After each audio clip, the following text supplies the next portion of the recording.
नमस्कार, मैं हूं निखिल सिंह और आप देख रहे हैं न्यूज नाइट। जनादेश जब करवट लेता है तो सियासत की तस्वीर बदल जाती है और पश्चिम बंगाल में सत्ता परिवर्तन तो हो गया है, जनता ने अपना आदेश दे दिया है, लेकिन यहां सियासत अभी भी थमी नहीं है, क्योंकि करारी हार झेलने वाली ममता दीदी ने नई जिद ठान ली है और वो है हार के बाद भी सीएम पद से इस्तीफा न देने की जिद। तो क्या ममता बनर्जी का इस्तीफा न देने का फैसला नई राजनीतिक टकराव की शुरुआत है? क्या है इस जनादेश के मायने और क्या ये चुनाव देश में एक नए वोटिंग पैटर्न की शुरुआत माने जा सकते हैं? इन्हीं मुद्दों पर आज हमारी विशेष चर्चा भी होगी। उधर दक्षिण से लेकर पूर्वोत्तर तक तमिलनाडु, पुडुचेरी, असम और केरल, हर राज्य में चुनावी नतीजों के बाद सरकार गठन की तेज होती हलचल। कौन बनेगा मुख्यमंत्री, किसके हाथ में होगी सत्ता की कमान, ये सारी खबरें हम आपको विस्तार से दिखाएंगे। अंतर्राष्ट्रीय मंच पर भी हलचल है। वियतनाम के राष्ट्रपति का भारत दौरा रणनीतिक और सांस्कृतिक रिश्तों को नई दिशा देने की कोशिश है और साथ ही केंद्र सरकार के बड़े फैसले जिनका सीधा असर किसानों और अर्थव्यवस्था पर पड़ेगा। लेकिन सबसे पहले नजर डालते हैं हेडलाइंस पर।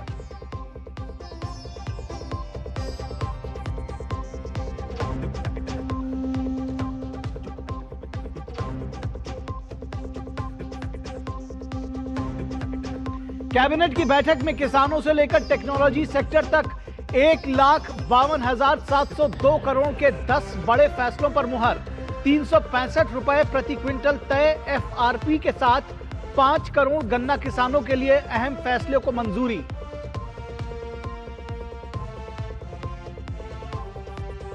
पश्चिम बंगाल में सरकार गठन की तैयारियां तेज। 9 मई को भाजपा के पहले मुख्यमंत्री का शपथ ग्रहण। केंद्रीय गृह मंत्री अमित शाह विधायी दल के नेता के चुनाव के लिए केंद्रीय पर्यवेक्षक नियुक्त।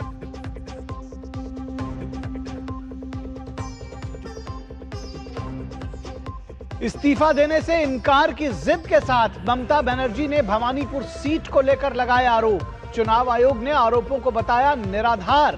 भाजपा नेताओं ने जनाधार स्वीकार कर सत्ता मोह त्याग करने की दी सलाह।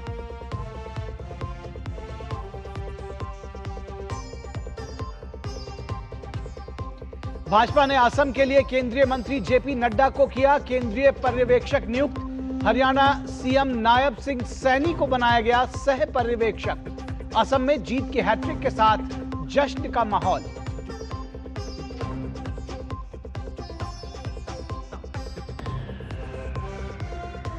तमिलनाडु में टीवीके विधायक दल का नेता चुने गए विजय।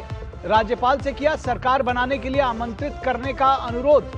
केरलम में भी यूडीएफ की ओर से तिरुवनंतपुरम में सियासी हलचल तेज।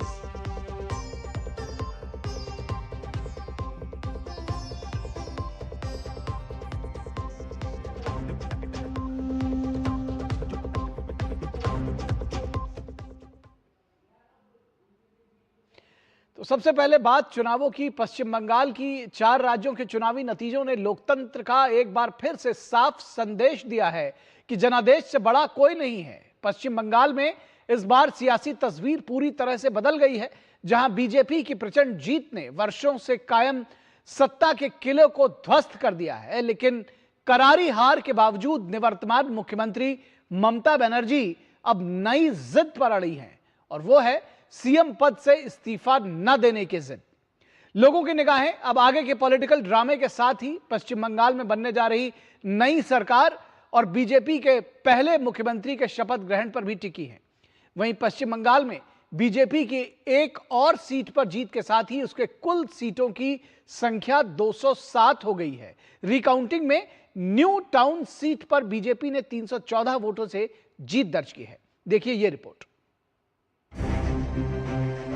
4 राज्यों में हुए विधानसभा चुनावों के नतीजों ने यह साबित कर दिया है कि लोकतंत्र में जनाधार ही सर्वोपरि होता है। बात पश्चिम बंगाल की करें तो भाजपा की एक तरफा जीत ने टीएमसी के दशकों के किले को ढहाकर राज्य में डबल इंजन सरकार को मजबूती देकर विकास की पटरी पर लौटाने का काम किया है। अब सभी की निगाहें बंगाल में भाजपा के पहले मुख्यमंत्री के शपथ ग्रहण पर है, जिसके लिए 9 मई की तारीख की घोषणा की गई है। सरकार गठन को लेकर तेज हलचल के बीच भाजपा संसदीय बोर्ड ने पश्चिम बंगाल में केंद्रीय गृह मंत्री अमित शाह को बंगाल बीजेपी का ऑब्जर्वर नियुक्त किया है। वहीं ओडिशा के मुख्यमंत्री सीएम मोहन चरण मांझी को सह पर्यवेक्षक नियुक्त किया गया है। भाजपा का खेमा जीत के जश्न में डूबा है।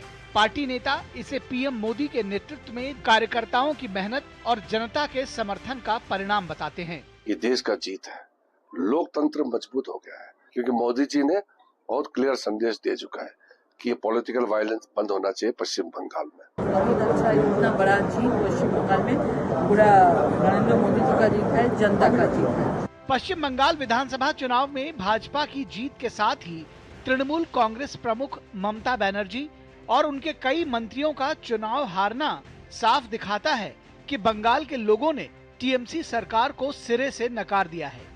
पश्चिम बंगाल चुनाव में करारी हार के बाद टीएमसी चीफ ममता बनर्जी ने भाजपा की भारी जीत को अनैतिक करार दिया और जिद पर अड़ते हुए इस्तीफा देने से भी इनकार कर दिया। যদি কেউ মনে করেন যে আমি কি রেজিগনেশন দিতে হবে, no, not that. Now also I want to say that we didn't lose the election. It is their forceful attempt to defeat us. वहीं भाजपा ममता बनर्जी के बयानों को तर्कहीन बता रही है। ऐसा चीज कभी नहीं सुना न देखा कि किसी ने चुनाव में हार करके कहता है कि मैं इस्तीफा नहीं दूंगी। पार्टी प्रवक्ता बताएगा, कॉन्स्टिट्यूशन में सब लिखा हुआ है, ज्यादा बोलने का जरूरत नहीं। वहीं चुनाव आयोग ने ममता बनर्जी के आरोपों को बेबुनियाद और झूठा करार दिया है। चुनाव आयोग की ओर से कहा गया है कि सभी नियमों का पालन करते हुए मतगणना निष्पक्ष तरीके से संपन्न की गई और सीसीटीवी में सब कुछ रिकॉर्ड है। डीईओ कोलकाता साउथ की रिपोर्ट में साफ तौर पर कहा गया कि मतगणना की प्रक्रिया भारत निर्वाचन आयोग द्वारा निर्धारित सभी उचित प्रक्रियाओं, नियमों का पालन करते हुए स्वतंत्र, निष्पक्ष और पारदर्शी तरीके से संपन्न की गई। सीसीटीवी कभी भी बंद नहीं किया गया था और एआईटीसी उम्मीदवार तथा माननीय मुख्यमंत्री के साथ कथित तौर पर धक्का मुक्की की कोई भी घटना पूरी तरह से बेबुनियाद और मनगढ़ंत है। সেগুলো তো কোনো কমপ্লেন্ট আসেনি আমাদের কাছে, যে মার খেয়েছে ও কমপ্লেন্ট করতে পারে, যেটা আছে কমপ্লেন্ট হতো তো এফআইআর থাকতো। আমি ডিও সঙ্গে কথা করলাম, ওখানে কিছু অলোক ছিল, নোবডি হ্যাজ কোঅপারেটেড দিস। জিনিস আমি কিছু বলতে পারবো না, উনি আছেন অনারেবল চিফ মিনিস্টার, উনি যেটা আছে আইন টাইন সব জানেন, এতবার উনি তো এমপি ছিলেন, ইউনিয়ন মিনিস্টার ছিলেন, সব ছিলেন। আমার বলা কিছু শোভা দিচ্ছে না, দেশের সংবিধান जो আছে সুপ্রিম আছে। पश्चिम बंगाल विधानसभा की 294 सीटों के लिए पहले चरण में 152 सीटों पर 23 अप्रैल को मतदान हुआ था, जबकि दूसरे चरण के लिए 29 अप्रैल को 142 सीटों पर वोट डाले गए थे। दोनों चरणों में राज्य में जमकर वोटिंग हुई थी, जो कि देश में किसी भी राज्य में मतदान का नया रिकॉर्ड रहा। हालांकि चुनाव परिणामों में पश्चिम बंगाल में तृणमूल कांग्रेस सरकार की भारी हार प्रबल सत्ता विरोधी लहर और अलोकप्रियता को दर्शाती है, क्योंकि विधानसभा चुनाव में मुख्यमंत्री ममता बनर्जी समेत 35 मंत्रियों में से 22 को पराजय का सामना करना पड़ा। ऐसे में जनाधार को अस्वीकार करती निवर्तमान मुख्यमंत्री ममता बनर्जी की आगे की राह और जटिल नजर आ रही है। Bureau report, DD news. तो अभूतपूर्व स्थिति पश्चिम बंगाल में अभी भी बनी हुई है। पश्चिम बंगाल की जो सारा सियासी ड्रामा है वो अभी थमा नहीं है। अगर आपको याद होगा तो चुनावों से ठीक पहले एसआईआर की शुरुआत हुई, उस पर सियासी ड्रामा हुआ, सड़कों तक ममता बनर्जी उतरी, उसका विरोध किया, सुप्रीम कोर्ट तक पहुंची और फिर वहां से उनको मुंह की खानी पड़ी। एसआईआर पूरा हुआ, उसमें तमाम फर्जी नाम थे जो काटे गए। चुनाव संपन्न हुआ और जनता ने उनको करारी शिकस्त दी है। बावजूद उसके वो जिद पर एक बार फिर से अड़ी हुई हैं कि मैं इस्तीफा नहीं दूंगी, मेरे साथ बेईमानी हुई है। तो इस बात को कैसे साबित करेंगी? क्योंकि चुनाव आयोग की रिपोर्ट भी आपने सुनी और देखी, उनका चैलेंज भी आपने देखा कि सीसीटीवी 1 मिनट के लिए भी बंद नहीं किया गया। फिर धांधली आखिर कैसे हो गई? क्या तर्क आपके पास हैं जो आप दे सकते हैं? तो ये सारे सवाल जो है वो जरूर इस बात की ओर इंगित कर रहे हैं कि ममता बनर्जी सत्ता नहीं त्यागना चाह रही हैं इतनी आसानी से, और शायद ये जो आरोप है वो और भी उन पर चस्पा होता है जब वो इस जिद दिखाती हैं। क्योंकि अभी तक इस देश के इतिहास में अधिकांशतः, ज्यादातर कभी भी ऐसा नहीं देखने को मिला कि कोई चुनाव हारने के बाद ये कहे कि मैं इस्तीफा नहीं दूंगा या नहीं दूंगी, और ये अभूतपूर्व स्थिति पश्चिम बंगाल में एक बार फिर से खड़ी हुई है। बहरहाल इसी पर आज हमारी जो पूरी चर्चा है पश्चिम बंगाल की सियासत पर। बंगाल में बदलाव का जनादेश, सियासी ड्रामा जारी, यह आज का हमारा विशेष है। बंगाल में बदलाव का जनादेश, सियासी ड्रामा जारी। और इस पर बातचीत करने के लिए हमारे साथ खास मेहमान जुड़े हुए हैं। हमारे साथ डॉक्टर कौशल कांत मिश्रा जो कि बीजेपी के प्रवक्ता हैं, हमारे साथ जुड़े हैं। बहुत स्वागत है डॉक्टर साहब आपका। हमारे साथ प्रकाश चंडालिया जो कि एडिटर हैं राष्ट्रीय महानगर के, हमारे साथ जुड़े हैं। प्रकाश जी स्वागत है आपका। और हमारे साथ अनिंद्य सिन्हा रॉय जो कि पॉलिटिकल एनालिस्ट हैं और टीएमसी के विचारों के समर्थक माने जाते हैं, तो वो टीएमसी का पक्ष रखेंगे, हमारे साथ जुड़े हैं। अनिंद जी स्वागत है आपका। अनिंद जी सबसे पहले आपके पास आते हैं। ऐसा कभी सुना देखा नहीं था, कम से कम हाल में, जरूर हो सकता है एक आध घटनाएं, पता नहीं, मुझे नहीं मालूम है, कि जो चुनाव हारने के बाद इतने प्रचंड जनादेश को नकारता हुआ ये कह दे कि हम इस्तीफा नहीं देंगे। ये कौन सी नई सियासत है? क्या इस सत्ता का मोह नहीं है?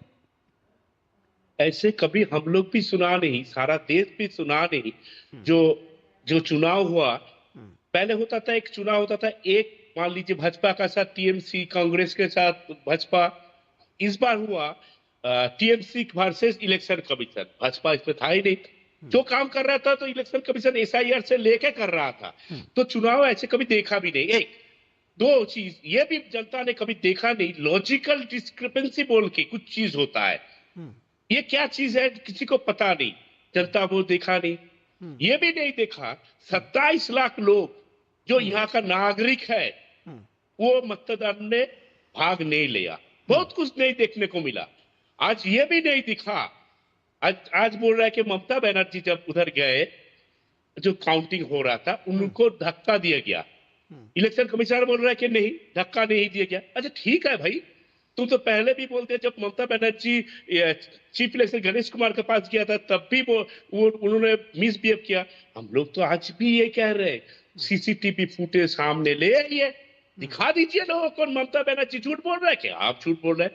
देखिए, जनता जिसको चुने वो तो सही है, ठीक है, हम मान लेंगे। लेकिन ये जो प्रक्रिया जो चल रहा है, इलेक्शन कमीशन बीजेपी के मिलके जो बात कर रहे हैं, ये तो लोकतंत्र का एकदम, मतलब आप चुनाव अगर हार गए तो जो है आप इलेक्शन कमीशन को नहीं मानेंगे। आप लोग सुप्रीम कोर्ट गए, वहां से हुआ कि नहीं भाई, जो इलेक्शन कमीशन का पावर है, पूरे देश में इलेक्शन कमीशन चुनाव कराता है और इसी तरह से कराता है। बाकी जगहों पर जो आपने कहा ना कि पहली बार हुआ है, पश्चिम बंगाल का जो केस है वो थोड़ा अलग है, क्योंकि पश्चिम बंगाल ही एकमात्र ऐसा प्रदेश बच गया है जहां पर चुनाव से पहले, चुनाव के दौरान और चुनाव के बाद हिंसा हुआ करती थी। पश्चिम बंगाल, जो आपने कहा ना कि इतने वोट्स निकले, आप देखिए दूसरे राज्यों से कंपेयर करिए, वहां भी वोटर्स, वहां भी इस तरह से हुआ है कि चाहे वो तमिलनाडु की बात हो, चाहे वो गुजरात की बात हो, चाहे वो उत्तर प्रदेश की बात हो, वो बिहार की बात हो, और भी जगहों पर एसआईआर हुआ है, लोगों के नाम कटे हैं। लेकिन ये जो हंगामा और बवाल है वो सिर्फ पश्चिम बंगाल में है। नहीं, हर जगह पे एक चीज तो आप बताइए, लॉजिकल डिस्क्रिपेंसी और कोई स्टेट में नहीं हुआ, पश्चिम बंगाल में हुआ। 27 लाख लोग जो यहाँ का नागरिक है, नहीं, तो और जगहों पर इस तरह से नाम नहीं आए थे कि 10 वर्ष के व्यक्ति का 40 वर्ष का पुत्र दिखा दिया जाए, तो इसलिए लॉजिकल डिस्क्रिपेंसी का मामला आया जहां पर आया। अच्छा, आप उसको लेकर सुनिए। तो दूसरी चीज, उसमें तो अदालत थी, अदालत ने अपने न्यायाधीशों को लगाया हुआ था, जजेस को लगाया था। फिर उसमें तो एक तरह से देखा जाए जो इलेक्शन कमीशन है उसका तो कोई मुद्दा ही नहीं रह गया। वही तो मैं बता रहा हूँ। माने हमारा जो कोर्ट है, उन्होंने कुछ बोला कि ऐसे कि 1500 लोग, 27 लाख 1500 लोग को उसको टेस्ट किया, फिर उसके साथ उसका ट्राइब्यूनल में उन लोग किया। तो ये कोर्ट का मैटर है ना, आप अदालत में जाइए ना। फिर अगर अदालत ने, सुनिए तो, मैं कह रहा हूं कि अदालत ने ये फैसला लिया, न्यायाधीशों को अदालत ने लगाया, तो अदालत में जाते। आपने तो जनादेश को ही दरकिनार कर दिया। मैं बता रहा हूं, तो सुन लीजिए। पहले ये बात का है, अदालत के ऊपर हम लोग का पूरा भरोसा है। लेकिन जब 1500 लोग, 27 लाख छोड़ के 1500 लोग को हो पाए, वो 1500 लोग को 99.5% लोग को मतदान दे पाए 1500 लोग पे। तो उसी हिसाब से 27 लाख लोगों को कितना होना चाहिए आप समझ लीजिए। दूसरी बात यह है, जब मतदान चल रहा था, काउंटिंग जब चल रहा था, तब स्लो काउंटिंग करवाना, टीएमसी लोगों को मारना, वहां काउंटिंग से निकाल देना, ये सब चल रहा था। ये कि लोकतंत्र का जीत है, एक तो नहीं। आज भी हम जिस एक जगह का बात कर रहा हूँ, न्यूटन राजरहाट, वहां काल हम लोग को देखा टीएमसी वाले 16,000 में जीत रहे। आज फिर दोबारा काउंटिंग करवा के बोल दिया ठीक है सर, ये इस तरह ठीक है। दरअसल क्या बात बोल रहे हैं? ठीक है। दरअसल ये जो आपकी शिकायत की फहरिस्त है, ये बहुत पहले से है। और मैं डॉक्टर कौशलकांत मिश्रा से जानना चाहूंगा। डॉक्टर कौशलकांत मिश्रा, इस बार आपको इस राज्य में एक ऐसे विपक्षी प्रतिद्वंदी मिले हैं जो तुम डाल हम पात हम तुम्हारी मानेंगे नहीं, हम किसी की नहीं मानेंगे, हम संवैधानिक संस्थाओं की भी नहीं मानेंगे, हम सुप्रीम कोर्ट की भी नहीं मानेंगे। आप कैसे इनके साथ सामंजस्य बिठाएंगे? क्योंकि एक बात और भी है, आप चाहेंगे कि जो विपक्ष है उसके साथ मिलकर, अब किसी भी चुनाव के बाद ये बात तस्वीर उभरती है कि भाई जो था वो हो गया, अब राज्य के विकास की बात कही जाए, सबको साथ लेकर चलने की बात होगी। निखिल जी, मैं जो हमारे मित्र अश्विनी जी कह रहे हैं, मैं सारी बातों को इनके फेस पे सही मान लेता हूँ, उसके बाद बात करता हूँ। पहले तो ममता जी के बारे में कहूंगा कि ममता जी का तो वही है कि खाता न बही, जो ममता जी कहें वही सही। तो चलो हम उस सही को भी मान लेते हैं। मेरे मित्र ने, अश्विनी जी ने बार बार एक चीज को उठाने की कोशिश की। आनंद जी ने, क्षमा कीजिए, आनंद जी ने बार बार उठाने की कोशिश की 27 लाख जो वोट कम हुए हैं, शायद ये उसी से जीत जाते। यही इन टोटल ये कहना चाहते हैं पूरी इतनी देर में। अनन्य जी, मैं सिर्फ ये कहूंगा कि आप एक काम कीजिए, जो हम लोगों ने सीटें जीती हैं उसमें से लगभग 200 सीटें ऐसी हैं जहां पर हमारे जीत का मार्जिन उस एरिया के, क्रॉस चेक करके बैठा हूं इसलिए बोल रहा हूं, उस एरिया के एसआईआर में जो डिलीट हुए नंबर हैं उन नंबरों से ज्यादा है। ऐसे लगभग 200 हैं। तो अगर वो 27 लाख सारे वोट टीएमसी को भी दे देते, सारे के सारे दे देते, तो भी बीजेपी ही जीतती, पहला आंसर। दूसरा, आपके करीब करीब 7 या 9 सांसद विधायक ऐसे हैं जिन विधायकों ने जहां पर जीता है वहां पर भी एसआईआर प्रक्रिया के थ्रू नाम कटे हैं और उसके बाद भी वो जीते हैं। तीसरी चीज, एसआईआर प्रक्रिया में जो टोटल नाम कटे हैं वो 27 लाख हैं और मेरे ख्याल से जो टोटल वोट की जीत है वो करीब करीब 35 लाख के आसपास है, कुछ ऐसा ही आंकड़ा है। तो ये मैंने फैक्चुअली आपको जानकारी दी। मिसलीड ममता जी करें, राजनीतिज्ञ हैं, वहां पर बैठ करके वो अपनी दुकानदारी चला रही तो चलाएं। और एक सबसे आखिरी चीज, आप उनके समर्थक है तो उन तक मैसेज करिएगा कि ममता जी तो पहले दिन से ही कह रही थी ना कि इलेक्शन कमीशन फिक्स है। तो पहला मेरा सवाल यह कि अगर रेफरी फिक्स था तो मैच खेला क्यों?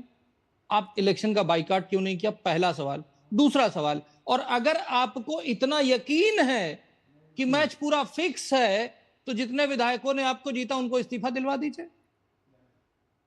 एक तरफ तो आप अपने विधायकों को उस कुर्सी पे बिठाने की कोशिश कर रही है जिससे आप राजनीतिक तौर पे कुछ सस्टेन कर सकें, और अगर आप में इतना दम है, इतनी हिम्मत है, तो सारे विधायकों को इस्तीफा दिलवा दीजिए। बोलिए कि भाई हम मानते ही नहीं उस इलेक्शन, या तो बाइकआउट करना चाहिए था, बाइकआउट नहीं करना था तो अब इलेक्शन में इस्तीफा दे दीजिए। और मैंने आंकड़ों के साथ आपके जो फैक्ट है उसको झुठलाया है, गलत कहा है, और आप उसको क्रॉस चेक कर सकते हैं। जी, बात यह है ना निखिल जी, एक आखिरी बात, मुझे ममता जी का सहयोग नहीं चाहिए। ममता जी तो जो है वो है, ममता जी तो वो है, जब इमरजेंसी हुई थी तो उस समय जेपी की गाड़ी पे बैठ करके नाच किया था। तो ममता जी तो हमेशा से इस तरह की नेता रही हैं कि वो कुछ भी करती हैं जिसका कोई अनएक्सपेक्टेड रिजल्ट हो सकता है। हमारा तालमेल बंगाल की जनता से है और बंगाल की जनता के साथ हमारा तालमेल बहुत बेहतर बैठा है। हमें उनकी चिंता करनी है, हम बदले की नहीं बदलाव की बात करने के लिए बंगाल में गए हैं।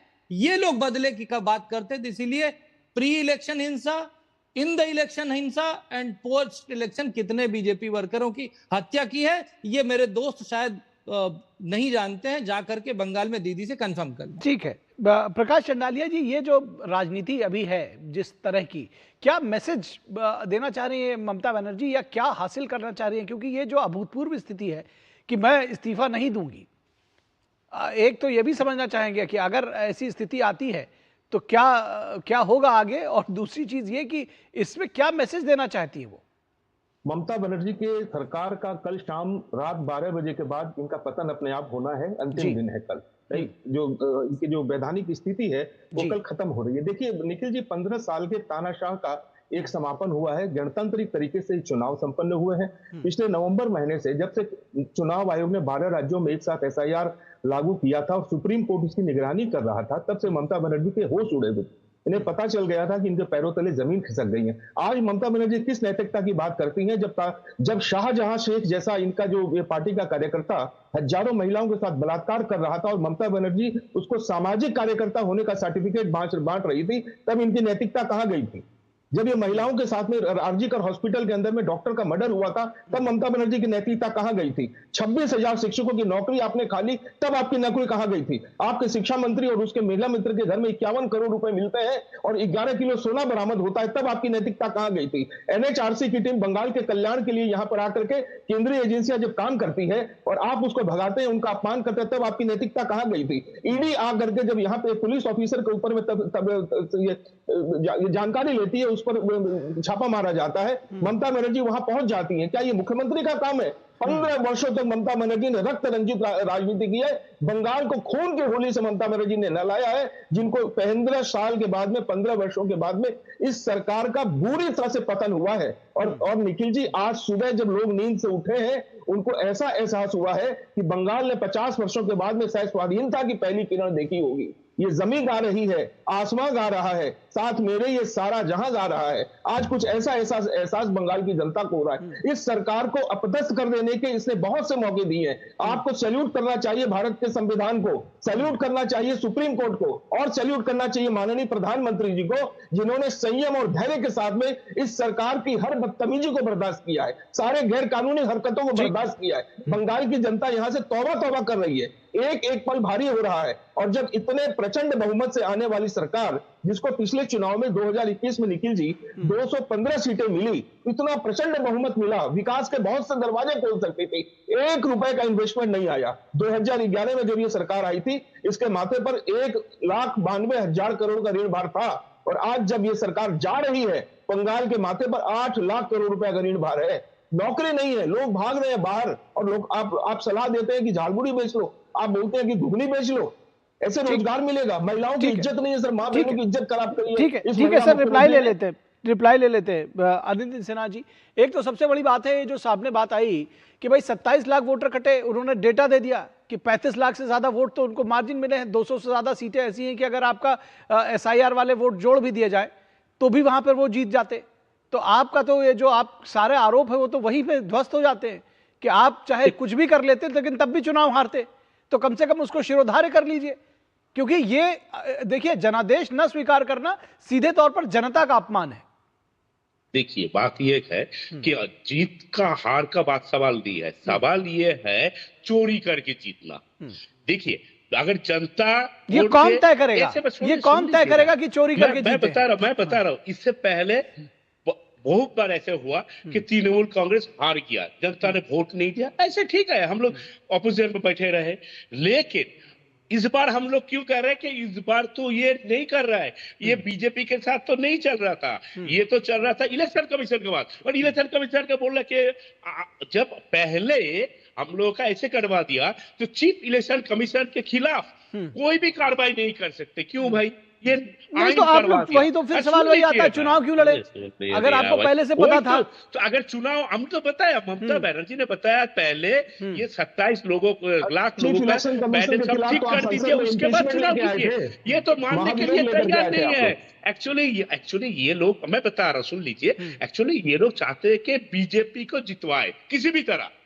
बंगाल में ऐसे, अरे किसी और ने नहीं जिताया। देखिए यही गलती मैं पूरे क्षमा मांगते हुए कहना चाहता हूं, मैं बिल्कुल भी इसमें आपकी डिबेट में उस तरह से इन्वॉल्व नहीं होना चाहता, मैं कोई पॉलिटिकल कमेंट नहीं करना चाह रहा हूं, लेकिन यही गलती कांग्रेस भी करती रही है कि हराती है जनता और आप उसको लेते रहते हैं कि जी ये तो गलत हो गया, ये तो वोट चोरी हो गई, ये हो गया। ये जब तक करते रहेंगे, देखिए आपके पास 15 साल तक शासन किया, अब भी मजबूत विपक्ष का वो है, लेकिन आप अगर ये करते रहेंगे कि हमको जनता ने नहीं हराया, तो आपको लग रहा है कि सारा एक तरफ से रिगिंग कर दिया और प्रचंड बहुमत उनको दे दिया। अगर भाई आसपास होते तो कहा भी जा सकता था।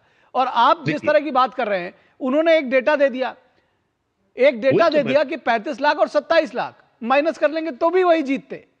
मैं बता रहा हूँ ऐसे ऐसे सीट जीता है, उनको पता नहीं है शायद, ऐसे ऐसे सीट जीता। जैसे मैं बता रहा हूँ न्यू टाउन, नहीं मैं समझ गया आपकी बात। देखिए मैं मेरे पास समय कम है, लेकिन नहीं मेरे पास समय कम है, लेकिन मैं समझ गया। असल में दरअसल आप ये कह रहे हैं ना कि ऐसी ऐसी सीटें जीत ली जो आपको भरोसा नहीं था। वही तो है, ये आपका भरोसा नहीं था कि सत्ता चली जाएगी हाथ से। ये कौशल कांत मिश्रा जी, ठीक कौशल कांत जी को बोलने दीजिए। बता रहा हूँ ठीक बीजेपी चलिए कोई बात नहीं, आपके आरोप सुन लिए सर। अनिंद्य जी आपके आरोप सुन लिए, कौशल कांत मिश्रा जी को बोलने दीजिए। जी कौशल कांत जी, बहुत जल्दी से संक्षेप में। मैं सिर्फ ये कह रहा हूं कि जब ममता जी अपनी सीट भी नहीं बचा पाई तो आप जिस सीट की बात करें उसके बारे में सोच सकते हैं। ममता जी अपनी सीट ही हार गई और उसके लिए केवल श्रेय जाता है जो महिला अपराध को चरम सीमा पे आपने कर रखा था, केवल महिलाओं ने जिताया है। और आप सोचिए कि एक आखिरी आंकड़ा देता हूं निखिल जी, पूरे देश में जो महिला अपराध में कन्विक्शन रेट है 21% है। वेस्ट बंगाल का कन्विक्शन रेट, राजस्थान में, अरे सुन लीजिए सर, प्लीज एक डेटा दे रहे, सुन लीजिए। अरे सुनो, अरे चुनाव हो गया। अरे सर सुनिए, अरे अनिंद्य जी चुनाव हो गया, वोट पड़ गए, आप चुनाव हार गए। अभी सुनिए, मैं तो आपको साइंटिफिक जवाब दे रहा हूं ना। आप लोग गूगल करिए। अरे सुनिए, दिस इज नॉनसेंस। सुनिए अब आप, अरे सुनिए, अब आप फिर कहां का आंकड़ा मांगने लगेंगे। मैं जो कह रहे हैं उसको सुन लीजिए ना एक मिनट धैर्य के साथ। फिर उसके बाद नेशनल एवरेज 21% है जी, वेस्ट बंगाल का 5% से कम है, और वहीं उत्तर प्रदेश का 71% है। महिला अपराध के बाद कन्विक्शन रेट, ये तो आईना है। और लोएस्ट है वेस्ट बंगाल का। जो एसिड अटैक की महिलाएं हैं वो हाईएस्ट है वेस्ट बंगाल में। और यही वजह है जो आरजी कर के रेप की विक्टिम की मदर है, वो मदर ने, मैं प्रकाश जी के पास आना चाह रहा था लेकिन नहीं आ पा रहा हूं, समय कम है। नहीं मैं एक भी सेकंड नहीं दे सकता, मेरे पास बिल्कुल समय नहीं है। लेकिन कम से कम हाथ जोड़कर सर नवाकर अगर जनादेश का अभिनंदन किया होता तो शायद जो पश्चिम बंगाल की जनता है वो प्रसन्न नहीं होती, क्योंकि राजनीति कहीं खत्म नहीं हो जाती है। लेकिन जिस तरह का ये जो जेस्चर आप लोग दिखा रहे हैं, ये शायद इसको राजनीति में बहुत पसंद नहीं किया जाता। ये पहली बार है। बहुत शुक्रिया आप सभी लोगों का। और यहां रुकेंगे एक छोटे से ब्रेक के लिए। ब्रेक के बाद जब वापस लौटेंगे तो चर्चा करेंगे, दिखाएंगे खबर आपको तमिलनाडु का नया किंग।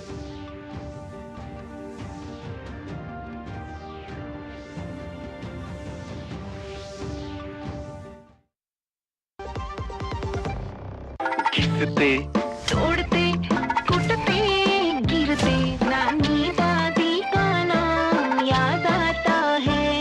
हमको तो एक ही नाम याद आता है, NDH शाही पनीर मसाला। पनीर को क्या मस्त बना डाला। NDH का असली शाही पनीर मसाला, वो असली मसाले सच सच NDH। वाह, गाय तुम्हारी माता है ना? तो पशुहार के नाम पर जहर क्यों खिलाता है? अनसन हटा, दिल से खिला, सिर्फ कपिला, देश का नंबर 1 पशु आहार। सर, म्यूचुअल फंड्स के बारे में आपसे एक सवाल पूछना था। सॉरी सर, मार्केट की बात करके आपको डिस्टर्ब नहीं करना था। ऐसे सवाल मुझे डिस्टर्ब भी नहीं कर सकते। म्यूचुअल फंड्स की कोई भी बात हो ना, मैं शांति को साथ रखता हूँ। म्यूचुअल फंड में आपकी शांति और लॉन्ग टर्म गोल्स पे फोकस दोनों बनी रहनी चाहिए। तो अपने लॉन्ग टर्म गोल से फोकस हटाने का नहीं, और म्यूचुअल फंड से सही। म्यूचुअल फंड निवेश बाजार जोखिमों के अधीन है। योजना से जुड़े सभी दस्तावेजों को ध्यान से पढ़ें। मास्टर जी नमस्ते, 2 ड्रेसेस बनानी है, ठीक है? ऐसा कुछ, एक में पॉप स्लीव्स रखना है डोरी के साथ, और दूसरी में ना सलवार पे मस्त सी साइड प्लीट्स कर देना। शर्ट को एकदम शॉर्ट लेंथ रखना क्रॉस प्रिंटेक्स के साथ, और दुपट्टे पे ना स्कैलप्स से मस्त सी फैंसी लेस कर देना। लेकिन मास्टर जी 4 दिन में पार्टी है, बन जाएगी ना पक्का? हो जाएगा। कैसे? Just looking like a wow. Fashion changes हमेशा, उषा हमेशा। मेरी पसंद, मेरी पसंद, मेरी पसंद, मेरी पसंद। हमारी पसंद। हम सबकी पसंद। मजबूत देश का मजबूत सरिया मोंगिया स्टील। गोल्डी छोले मसाले, जहाँ जाए रिश्ते बनाए। गोल्डी लाए हैं फ्रेश लॉक टेक्नोलॉजी, जो रखे मसालों को हर समय फ्रेश। ब्रेक के बाद एक बार फिर आप सभी का स्वागत है। और तमिलनाडु की सियासत में इस बार एक नया अध्याय खुलता हुआ नजर आ रहा है। अभिनेता से नेता बने सी जोसेफ विजय की पार्टी टीवीके ने शानदार प्रदर्शन करते हुए राजनीतिक समीकरण बदल दिए हैं। जनादेश के बाद अब नजरें सरकार के गठन की कवायद और सत्ता के नए चेहरे पर टिकी है। तमिलनाडु में विधानसभा चुनाव की मतगणना पूरी होने के बाद राजनीतिक गतिविधियां तेज हो गई हैं। अभिनेता से राजनेता बने सी जोसेफ विजय की पार्टी तमिलगा वेट्री कज़गम राज्य की सबसे बड़ी पार्टी बनकर उभरी है। पार्टी के शानदार चुनावी प्रदर्शन के बाद नवनिर्वाचित टीवीके विधायक चेन्नई के पास पेन्यूयूर स्थित पार्टी मुख्यालय में एकत्र हुए और विजय को औपचारिक रूप से अपना विधायक दल का नेता चुना। बैठक में पहली बार निर्वाचित हुए पार्टी सदस्य उत्साहित और जोश से भरे नजर आए। विधायक दल का नेता चुने जाने के साथ ही यह लगभग तय माना जा रहा है कि विजय ही मुख्यमंत्री पद की जिम्मेदारी संभालेंगे। टीवीके राज्य की सबसे बड़ी पार्टी बनकर उभरी है। उधर तमिलनाडु के राज्यपाल राजेंद्र विश्वनाथ आर्लेकर ने मंगलवार को मुख्यमंत्री एमके स्टालिन का इस्तीफा स्वीकार कर लिया और उनसे नई सरकार के गठन तक कार्यवाहक मुख्यमंत्री के रूप में पद पर बने रहने का अनुरोध किया। विधानसभा चुनाव में सत्तारूढ़ द्रविड़ मुनेत्र कड़गम की हार के बाद स्टालिन ने सोमवार को अपने पद से इस्तीफा दे दिया था। राज्य में विधानसभा चुनाव में पहली बार मैदान में उतरी टीवीके ने 108 सीटों पर जीत दर्ज कर सबसे बड़ी पार्टी के रूप में उभरकर राजनीतिक समीकरण बदल दिए हैं। वहीं द्रमुक गठबंधन इस चुनाव में केवल 59 सीटों पर सिमट गया और अब उसे विपक्ष में बैठना होगा। दूसरी ओर अन्ना द्रमुक ने 47 सीटें जीत तीसरा स्थान हासिल किया। राज्य में अब नई सरकार के गठन की प्रक्रिया तेज हो गई है। राजनीतिक विश्लेषकों के अनुसार सबसे बड़ी पार्टी होने के नाते टीवीके को सरकार बनाने का पहला अवसर मिल सकता है। हालांकि बहुमत से दूर होने के कारण उसे समर्थन की जरूरत होगी। Bureau report, DD news. और यहां रुकेंगे एक छोटे से ब्रेक के लिए, कहीं मत जाइएगा, जल्द हाजिर होंगे। खाने में मेरी क्वीन के लिए क्या है? किंग मटर पनीर, किंग बैगन भरता, king veg pulao, king palak paneer kofta. ये सब किंग क्यों? क्योंकि ये सब बना है MDH किचन किंग से आपका बॉस। MDH किचन किंग, असली किचन किंग। MDH। हो गया इंतजाम। किसका? गुड्डी की फीस का। दिखा। 20,000 का लोन तुरंत। पता है कौन दे रहा है, ब्याज कितना है? लोन विनियमित संस्थानों से ही लें और कर्ज उतना जितनी जरूरत, वो भी जांच कर। हो गया इंतजाम। पगार एडवांस में भेजिए। RBI कहता है सही वित्तीय बर्ताव करे आपका बचाव। अगर आप नहीं रहे तो ना ये सैलरी रहेगी और ना ही आपके फैमिली का भविष्य। इसलिए आज ही पॉलिसी बाजार ऐप से लीजिए 1 करोड़ का टर्म इंश्योरेंस, सिर्फ 410 रुपए महीने से शुरू। मास्टर जी नमस्ते। 2 ड्रेसेस बनानी है, ठीक है? ऐसा कुछ, एक में पॉप्सीज रखना डोरी के साथ और दूसरी में ना सलवार पे मस्त साइड प्लीट्स कर देना। शर्ट को एकदम शॉर्ट लेंथ रखना क्रॉस पिंटेक्स के साथ और दुपट्टे पे ना स्कैलप्स से मस्त सी फैंसी लेस कर देना। लेकिन मास्टर जी 4 दिन में पार्टी है, बन जाएगी ना पक्का? हो जाएगा। कैसे? Just looking like a wow. Fashion changes हमेशा, उषा हमेशा। जब धरती चीर कर निकलता है लोहे का पत्थर और मिलता है मोंगिया के जोश से, फिर तपता है, पिघलता है और बनता है फौलाद। अब होता है सरिया सारी खूबियों के साथ। मोंगिया स्टील, मजबूत देश का मजबूत सरिया। सर हमने भी म्यूचुअल फंड्स में SIP शुरू कर दी है। पर मार्केट की समझना बाउंसर जा रही है। आप कैसे कर लेते हो? मैं धीरज को अपने साथ रखता हूँ। म्यूचुअल फंड्स में लॉन्ग टर्म गोल पे फोकस करो और SIP करते वक्त धीरज को अपने साथ रखो, तो लॉन्ग टर्म से फोकस हटाने का नहीं। और म्यूचुअल फंड है सही। म्यूचुअल फंड निवेश बाजार जोखिमों के अधीन है। योजना से जुड़े सभी दस्तावेजों को ध्यान से पढ़ें। स्वागत है आपका ब्रेक के बाद। और देश के अलग अलग हिस्सों से आए चुनावी नतीजों के बाद अब सत्ता गठन की सरगर्मियां तेज हो गई हैं।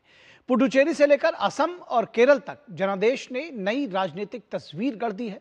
कहीं एनडीए बहुमत के साथ वापसी कर रहा है तो कहीं सत्ता परिवर्तन ने सियासी समीकरण बदल दिए हैं। ऐसे में अब सबकी निगाहें नई सरकारों की गठन और अगले नेतृत्व पर टिकी हैं। केंद्र शासित प्रदेश पुडुचेरी में विधानसभा चुनाव में एनडीए को दोबारा बहुमत मिलने के बाद सरकार गठन की प्रक्रिया तेज हो गई है। केंद्रीय पर्यवेक्षक डॉक्टर मनसुख मांडविया और केंद्रीय सह पर्यवेक्षक निर्मल कुमार सुराना की मौजूदगी में भाजपा कार्यालय में मीटिंग हुई, जिसमें केंद्र शासित प्रदेश के वर्तमान गृह और खेल मंत्री ए नमसिवियन को बीजेपी विधायक दल का नेता चुना गया। पुडुचेरी में एनडीए सहयोगी दल एआईएनआरसी ने 12 सीट और भाजपा ने 4, अन्ना द्रमुक और एलजेके ने 1-1 सीट पर जीत हासिल की है। कांग्रेस के नेतृत्व वाले गठबंधन ने 6 सीटें जीती हैं, जिसमें कांग्रेस ने 1 और द्रमुक 5 सीटों पर विजयी हुई है। तमिलनाडु में भारी जीत हासिल करने वाली टीवीके के नेतृत्व वाली गठबंधन ने 2 सीट जीती हैं। एनवाईएमके ने 1 सीट और 3 निर्दलीय उम्मीदवारों ने भी चुनाव में जीत हासिल की है। थट्टन चावड़ी विधानसभा सीट से एआईएनआरसी उम्मीदवार एवं मुख्यमंत्री एन रंगास्वामी विजयी हुए हैं। वहीं असम विधानसभा चुनाव में प्रचंड बहुमत हासिल करने के बाद भाजपा ने सरकार गठन की प्रक्रिया तेज कर दी है। इसी क्रम में भाजपा ने केंद्रीय पर्यवेक्षकों की नियुक्ति भी कर दी है। गुवाहाटी में भाजपा राज्य मुख्यालय में घटक दलों की बैठक हुई, जिसमें आगे की रणनीति पर विचार विमर्श भी हुआ। आसाम के जनता का जो आशाएं है, अपेक्षाएं है, उसको हम एक एक करके जो हमने उनको प्रोमिसेस किया है, जो संकल्प पत्र, जो मैनिफेस्टो हमने बनाया है, मैनिफेस्टो के हर एक विषय प्रायोरिटी के साथ हम उसको इम्प्लीमेंट करेंगे। पार्टी ने असम में विधायक दल के नेता के चुनाव के लिए केंद्रीय मंत्री जेपी नड्डा को केंद्रीय पर्यवेक्षक और हरियाणा के मुख्यमंत्री नायब सिंह सैनी को सह पर्यवेक्षक नियुक्त किया है। भाजपा ने जीत के लिए असम वासियों को धन्यवाद किया है, तो वहीं करारी हार के बाद कांग्रेस आत्ममंथन की बात कर रही है। मैं असम वासियों को धन्यवाद देता हूँ। आपने प्रधानमंत्री जी का ऊपर जो कॉन्फिडेंस दिखाया, हम लोग बहुत ही ग्रेटफुल है और असम में विकास का गंगा बहते रहे, इसलिए भारत सरकार और असम सरकार डबल इंजन सरकार काम करेगा। कुछ दिन बाद हम अपने सारे कैंडिडेट्स और विनिंग कैंडिडेट्स को गुवाहाटी में बुलाएंगे, उनके साथ हमारी बैठक होगी। असम में भाजपा को स्पष्ट और निर्णायक जनादेश मिला है। 126 सदस्यीय विधानसभा में भारतीय जनता पार्टी 82 सीटें जीतकर लगातार तीसरी बार सरकार बनाने जा रही है। कांग्रेस को 19 सीटों पर संतोष करना पड़ा, जबकि असम गण परिषद और बोडोलैंड पीपुल्स फ्रंट को 10-10 सीटें मिली हैं। अन्य दलों में एआईयूडीएफ और रायजोर दल ने 2-2 सीटें जीती, जबकि तृणमूल कांग्रेस को 1 सीट मिली है। केरलम में भी यूडीएफ को मिली बहुमत के बाद राजधानी तिरुवनंतपुरम में सियासी हलचल तेज हो गई है। कांग्रेस पार्टी किसी भी वक्त पर्यवेक्षकों की नियुक्ति कर सकती है, जो मुख्यमंत्री के चयन को लेकर कांग्रेस विधायक दल की बैठक आयोजित कराएंगे और यूडीएफ की मीटिंग के बाद मुख्यमंत्री पद पर फैसला होगा। We will conduct the meeting only after the decision of the AICC. We will give the date and we will organize the meeting of UDF. Then we will decide. Keralam विधानसभा की 140 seat में से यूडीएफ ने 102 seat जीती हैं, जबकि मार्क्सवादी communist party नीत LDF को महज 35 सीट पर संतोष करना पड़ा। इस चुनाव में भाजपा ने पहले से बेहतर प्रदर्शन करते हुए 3 सीटें जीती। वोट शेयर के मामले में एनडीए ने राज्य में अपनी कुल संख्या में सुधार किया है। पिछले विधानसभा चुनाव में गठबंधन का वोट शेयर घटकर 12.51 रह गया था, जो चुनाव आयोग के शुरुआती आंकड़ों के अनुसार 30 लाख से कुछ ज्यादा वोटों के बराबर है। केरलम विधानसभा चुनाव के नतीजों पर बीजेपी विधायक वी मुरलीधरन ने कहा कि ये सीपीआई-एम के अहंकार का जवाब है। फिलहाल पिनराई विजयन ने चुनावी हार को स्वीकार करते हुए अपने पद से इस्तीफा दे दिया है। अब देखना है कि यूडीएफ का अगला कदम क्या होता है। ब्यूरो इनपुट के साथ अश्विनी मिश्र की रिपोर्ट, टीडी न्यूज। और यहां रुकेंगे एक ब्रेक के लिए। ब्रेक के बाद जब वापस लौटेंगे तो आपको दिखाएंगे कैबिनेट के अहम फैसले।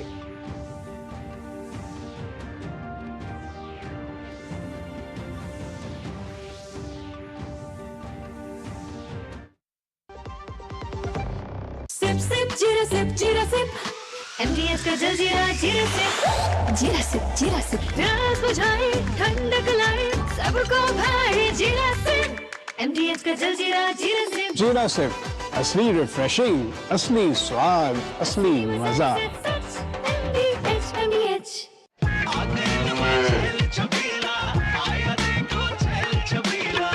एक कपिला, अरे भाई सब एक ही जैसा होता है। ये लो साधारण पशु आहार।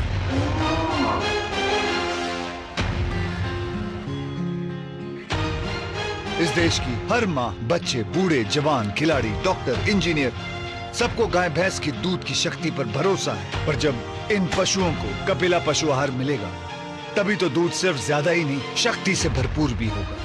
और ये सच जानते हुए चंद पैसों के लिए तुम देश का भरोसा तोड़ दो। माफ कीजिए। कपिला पशु आहार, देश का नंबर 1 पशु आहार। Good girl.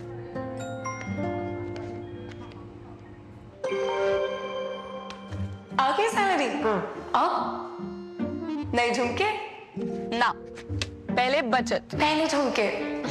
सुनो, हर महीने थोड़ा बचाओ और थोड़ा निवेश करो और कुछ इमरजेंसी के लिए भी बचाओ ताकि रहो टेंशन फ्री। लेकिन झुमकों का क्या, जाती हो कि लगाओ इंजेक्शन। RBI कहता है वित्तीय समझदारी समृद्ध नारी।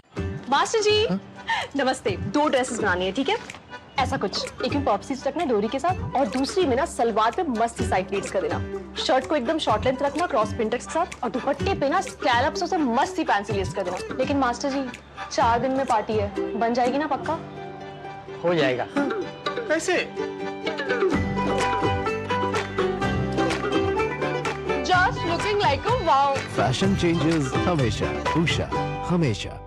सर हमने भी म्यूचुअल फंड्स में SIP शुरू कर दी है। पर मार्केट की समझना बाउंसर जा रही है। आप कैसे कर लेते हो? मैं धीरज को अपने साथ रखता हूँ। म्यूचुअल फंड्स में लॉन्ग टर्म गोल पे फोकस करो और SIP करते वक्त धीरज को अपने साथ रखो, तो लॉन्ग टर्म से फोकस हटाने का नहीं, और म्यूचुअल फंड है सही। म्यूचुअल फंड निवेश बाजार जोखिमों के अधीन है। योजना से जुड़े सभी दस्तावेजों को ध्यान से पढ़ें। मेरी पसंद, मेरी पसंद, मेरी पसंद, मेरी पसंद, हमारी पसंद, हम सबकी पसंद। मजबूत देश का मजबूत सरिया हो गया स्टील। गोल्डी छोले मसाले जहाँ जाए रिश्ते बनाए। गोल्डी लाए हैं फ्रेश लॉक टेक्नोलॉजी जो रखे मसालों को हर समय फ्रेश। स्वागत है आपका ब्रेक के बाद, और अब केंद्रीय कैबिनेट के फैसलों की बात करते हैं। केंद्र सरकार ने आज विकास और सुधारों की दिशा में एक व्यापक कदम उठाते हुए कैबिनेट बैठक में 10 अहम फैसलों को मंजूरी दी है और इनकी कुल लागत 1,52,000 करोड़ रुपए से कहीं अधिक है। कृषि से लेकर उद्योग, रेलवे, सेमीकंडक्टर और न्याय व्यवस्था तक हर क्षेत्र को मजबूत करने पर जोर दिया गया है। कपास मिशन, गन्ना किसानों के लिए FRP, रेलवे मल्टी ट्रैकिंग और सुप्रीम कोर्ट में जजों की संख्या बढ़ाने जैसे फैसले इस बैठक की खासियत रहे। देखिए ये रिपोर्ट। देश की अर्थव्यवस्था, कृषि, उद्योग और बुनियादी ढांचे को नई गति देने के लिए केंद्र सरकार ने बड़ा कदम उठाया है। आज हुई केंद्रीय मंत्रिमंडल की बैठक में 10 महत्वपूर्ण फैसलों को मंजूरी दी गई, जिनकी कुल लागत करीब 1,52,702 करोड़ रुपए है। बैठक में कृषि क्षेत्र को सशक्त बनाने पर विशेष जोर दिया गया। कैबिनेट ने 5,659 करोड़ रुपए के बजट के साथ कपास क्रांति यानी मिशन फॉर कॉटन प्रोडक्टिविटी को मंजूरी दी है। इसका लक्ष्य 2030-31 तक कपास उत्पादन में आत्मनिर्भरता हासिल करना और वैश्विक टेक्सटाइल बाजार में भारत की प्रतिस्पर्धा को मजबूत करना है। इससे 32 लाख किसानों को फायदा होगा। इसमें किसानों के लिए कॉटन प्रोडक्टिविटी का, कपास क्रांति का फैसला है। फिर शुगर केन का जो नया सीजन है उसमें करीब शुगर केन के किसानों को 1 लाख करोड़ के आसपास का टोटल बेनिफिट मिलेगा। जो वेस्ट एशिया में कॉन्फ्लिक्ट चल रहा है उसके लिए बहुत इंपॉर्टेंट एक emergency credit line guarantee scheme बनाई गई है, उसका आज फैसला लिया गया 18,000 करोड़ रुपए का। शिप रिपेयर फैसिलिटी वाडीनार में 1570 करोड़ रुपए का। 2 सेमीकंडक्टर के नए प्रोजेक्ट्स क्रिस्टल और सुची, ये दोनों आज अप्रूव हुए। और रेलवे के 3 प्रोजेक्ट्स हैं 3rd और 4th लाइन के। और जुडिशरी को स्ट्रेंथन करने के लिए सुप्रीम कोर्ट का एक फैसला लिया गया है, जो आज के बड़े फैसले। गन्ना किसानों को राहत देते हुए 2026-27 सीजन के लिए उचित एवं लाभकारी मूल्य 365 रुपए प्रति क्विंटल तय किया गया है। इस फैसले से करीब 5 करोड़ किसानों और लाखों श्रमिकों को लाभ मिलने की उम्मीद है। इसके लिए 1 लाख करोड़ रुपए का प्रावधान किया गया है। गन्ना किसानों के लिए बहुत एक इम्पोर्टेंट अब तक के फैसले लिए गए हैं। मैं सीधा इस चार्ट पे आता हूँ। 2012-13 में अगर हम देखें, तब से 2012-13 से 220, 230, 255, 275, 290, 305, 315, 340, 355 और अब 365 रुपए गन्ना किसानों के लिए अप्रूव किया है। कैबिनेट ने emergency credit line guarantee scheme 5.0 को भी मंजूरी दी है, जिसके तहत 18,100 करोड़ रुपए की व्यवस्था की गई है। इसका उद्देश्य मौजूदा वैश्विक परिस्थितियों के बीच व्यवसायों को अतिरिक्त ऋण उपलब्ध कराना है। 2,55,000 करोड़ रुपीस का टोटल सपोर्ट मिलेगा, which is huge, which is a very large number. इस स्कीम में जो कॉस्ट आएगी, because this will be basically credit from the banking sector to the MSMEs and aviation sector. साथ ही गुजरात के वाडीनार में 1,570 करोड़ रुपए की लागत से जहाज मरम्मत सुविधा स्थापित की जाएगी। वाडीनार गुजरात में शिप रिपेयर क्लस्टर इनिशिएटिव लिया गया है 1570 करोड़ रुपीस का। 2 फ्लोटिंग ड्राई डॉक्स होंगे इसमें 300 मीटर्स इन लेंथ, और डीप नेचुरल ड्राफ्ट है यहाँ पर, जिसपे 14 मीटर की ड्राफ्ट है। 14 मीटर की ड्राफ्ट माने बहुत बड़े शिप्स भी यहाँ पर आ सकते हैं। तकनीकी क्षेत्र में भी बड़ा कदम उठाते हुए 3,900 करोड़ रुपए से अधिक निवेश वाली 2 सेमीकंडक्टर इकाइयों को मंजूरी दी गई है। ये परियोजनाएं भारत को मिनी और माइक्रो LED डिस्प्ले निर्माण में आत्मनिर्भर बनाने की दिशा में अहम साबित होंगी। रेलवे इंफ्रास्ट्रक्चर को मजबूत करने के लिए 3 मल्टी ट्रैकिंग परियोजनाओं को भी हरी झंडी दी गई है। 23,437 करोड़ रुपए की लागत वाली इन परियोजनाओं के तहत नागदा मथुरा, गुंटकल वाडी और बुढ़वल सीतापुर खंडों पर तीसरी और चौथी लाइन बिछाई जाएगी। इससे 901 किलोमीटर नेटवर्क बढ़ेगा और 4,161 गांवों की कनेक्टिविटी बेहतर होगी। आने वाले 40-50 वर्षों के लिए जो हमारा देश का रेलवे का रिक्वायरमेंट रहेगा, वो इससे मीट होगा। और साथ ही साथ जो हाई स्पीड के कॉरिडोर्स बनेंगे, जो जैसे दिल्ली से वाराणसी, वाराणसी से पटना, पटना से सिलीगुड़ी, तो ये हाई स्पीड का जो कॉरिडोर बनेगा, प्रैक्टिकली दिल्ली से सिलीगुड़ी 6 घंटे का रूट बन जाएगा मात्र, दिल्ली से लखनऊ 2 घंटे का। इस तरह का आने वाले समय में आप देखेंगे किस तरह से तेजी से काम भी बहुत तेजी से चल रहा है। वहीं न्यायिक व्यवस्था को सुदृढ़ करने के लिए सुप्रीम कोर्ट जजों की संख्या संशोधन बिल 2026 लाने के प्रस्ताव को मंजूरी दी गई है, जिसमें सुप्रीम कोर्ट में CJI को छोड़कर न्यायाधीशों की संख्या 33 से बढ़ाकर 37 करने का प्रावधान है। कुल मिलाकर कैबिनेट के ये फैसले कृषि से लेकर उद्योग, इंफ्रास्ट्रक्चर और न्याय व्यवस्था तक व्यापक सुधार की दिशा में एक महत्वपूर्ण पहल माने जा रहे हैं। Bureau report, DD news. और यहां रुकेंगे एक छोटे से ब्रेक के लिए, कहीं मत जाइएगा, जल्द हाजिर होंगे। चमकी चाट से क्या बना है? क्या बना है? आलू चाट या फ्रूट चाट, स्वाद बढ़ाए चमकी चाट, स्वादिष्ट पकोड़े और बरसान, हर चमकी चाट है इसकी जान, चमकी चाट है इसकी जान, हर जुबान पे ये छाया। अब बताओ, स्वाद आया? आया। असली स्वाद सिर्फ चमकी चाट।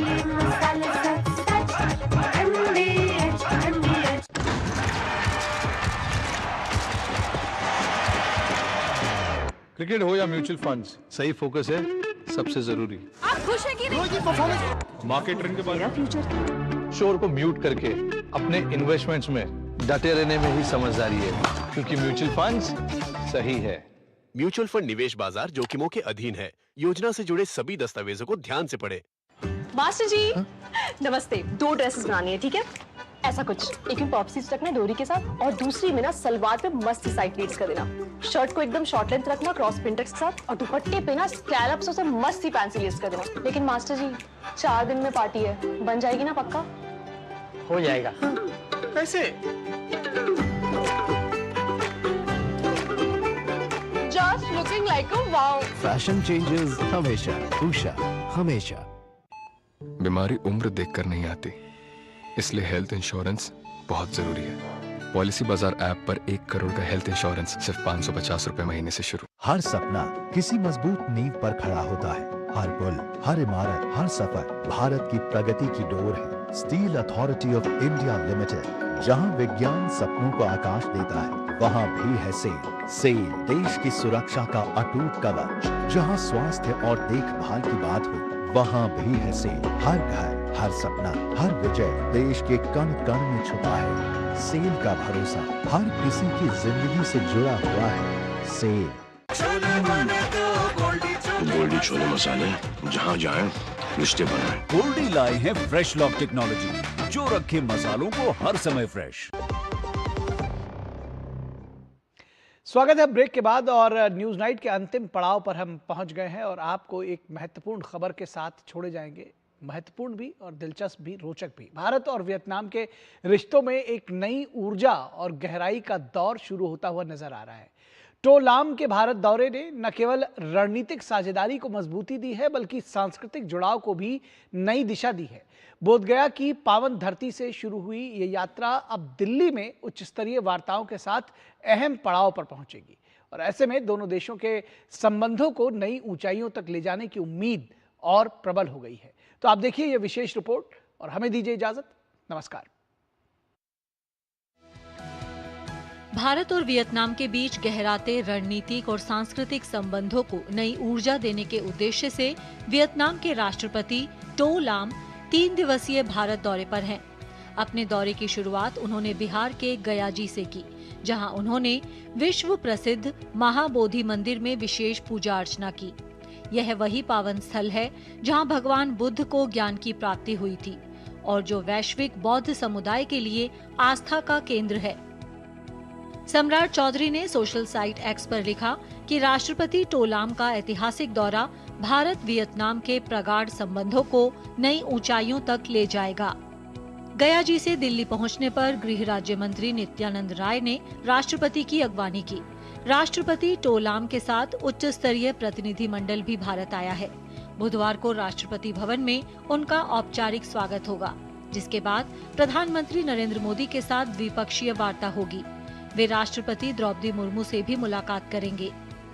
राष्ट्रपति के दौरे पर विदेश मंत्रालय ने एक वीडियो साझा किया, जिसमें दोनों देशों की ऐतिहासिक और रणनीतिक संबंधों की झलकियां दिखाई गई हैं।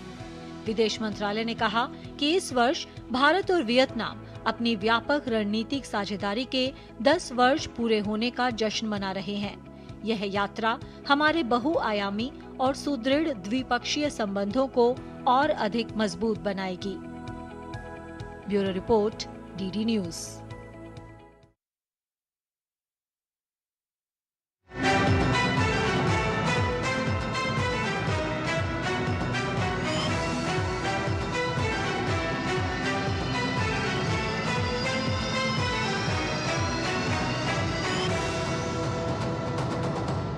न्यूज नाइट के प्रायोजक थे